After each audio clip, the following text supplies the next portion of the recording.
A doutrina espírita transforma completamente a perspectiva do futuro. A vida futura deixa de ser uma hipótese para ser uma realidade. O estado das almas depois da morte não é mais um sistema, porém o resultado da observação. Ergueu-se o véu, o mundo espiritual aparece-nos na plenitude de sua realidade prática. Não foram os homens que o descobriram pelo esforço de uma concepção engenhosa, são os próprios habitantes desse mundo, que nos vêm descrever a sua situação. Aí os vemos em todos os graus da escala espiritual, em todas as fases da felicidade e da infelicidade, assistindo, enfim, a todas as peripécias da vida de além-túmulo.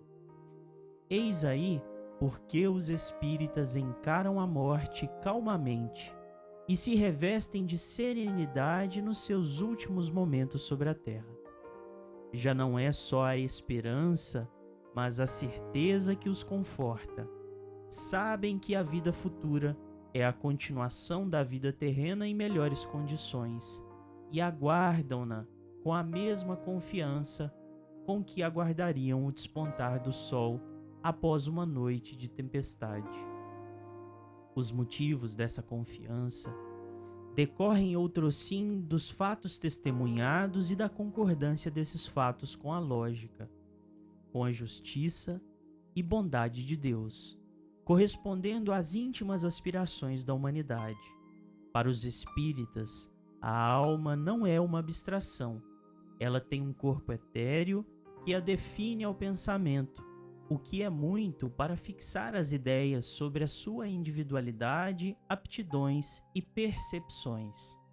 Olá pessoal, aqui é Tárcio Rodrigues e no Café com o Espiritismo de hoje comentaremos sobre o trecho de Allan Kardec lido anteriormente, onde ele nos faz pergunta decisiva sobre o olhar espírita da morte, da qual não devemos temer, mas também pondera, neste capítulo, que é o segundo do livro O Céu e o Inferno, intitulado Temor da Morte.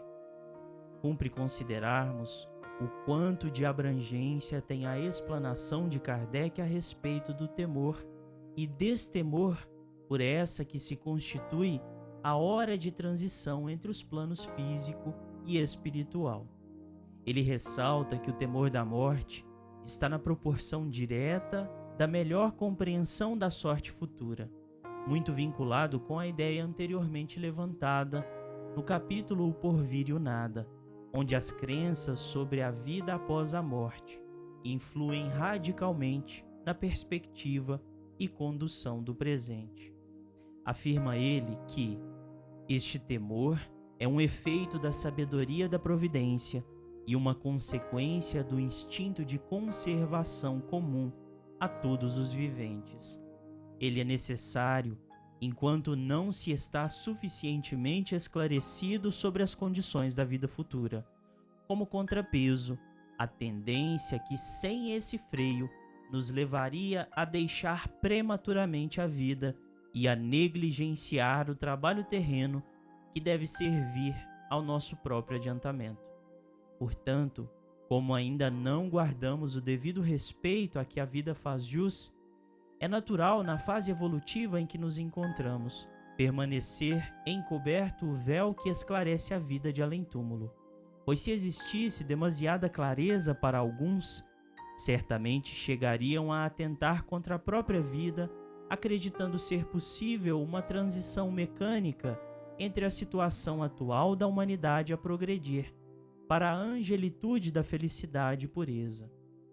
Dos episódios artísticos mais marcantes que já vi a respeito do destemor pela morte, foi uma série que traz relatos romanceados dos antigos nórdicos, intitulada Vikings, onde diante da morte de um famoso chefe viking, ele próprio, na iminência de ser executado, pronuncia o discurso que extraímos da legenda original. Alegra-me saber que Odin se prepara para o banquete.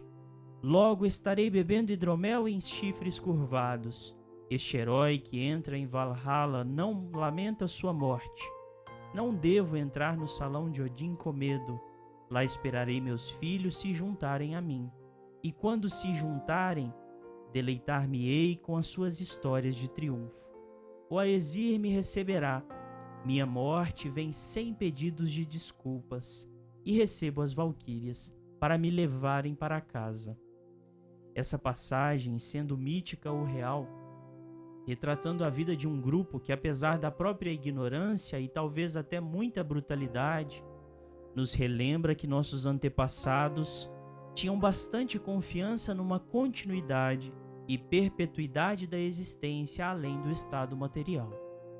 É Leon Denis que vai dizer algo a respeito numa também encarnação viking, retratada no livro Liberdade e Renovação, onde descreve haver sido enterrado vivo e, ao chegar no plano espiritual, toma cabo de tal experiência, onde se passou por morto para pilhar uma cidade da qual não conseguiam transpor as muralhas. Ele vai nos dizer: ai de mim, eu havia me reconhecido naquele chefe normando e a partir daí compreendi tudo. O encadeamento das causas e dos efeitos apareceu claro para mim. A expiação produzira-se por meios idênticos àqueles de que eu abusara. Mais de 1000 anos haviam se passado desde então, mas não existe prescrição para a justiça divina. Proporciona-me o tempo necessário para evoluir e compreender melhor a necessidade de reparação, a fim de aceitá-la antes de renascer. De lá para cá, aprendi que nem sempre a pena de talião é infligida aos culpados, mas que os modos de resgate variam ao infinito, segundo os casos.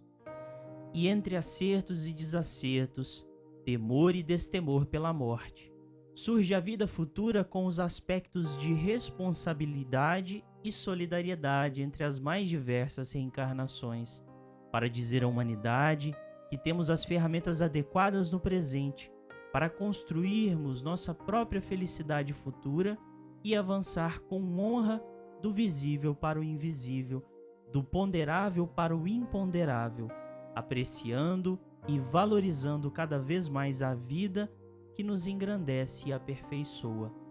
Como finaliza Kardec, a lembrança dos que nos são caros repousa sobre alguma coisa de real.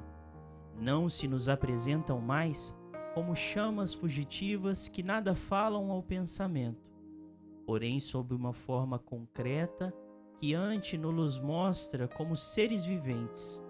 Além disso, em vez de perdidos nas profundezas do espaço, estão ao redor de nós. O mundo corporal e o mundo espiritual identificam-se em perpétuas relações, assistindo-se mutuamente. Não mais permissível sendo a dúvida sobre o futuro, desaparece o temor da morte. Encara-se a sua aproximação a sangue frio, como quem aguarda a libertação pela porta da vida e não do nada. Fiquem com Deus e até o próximo episódio do Café com o Espiritismo.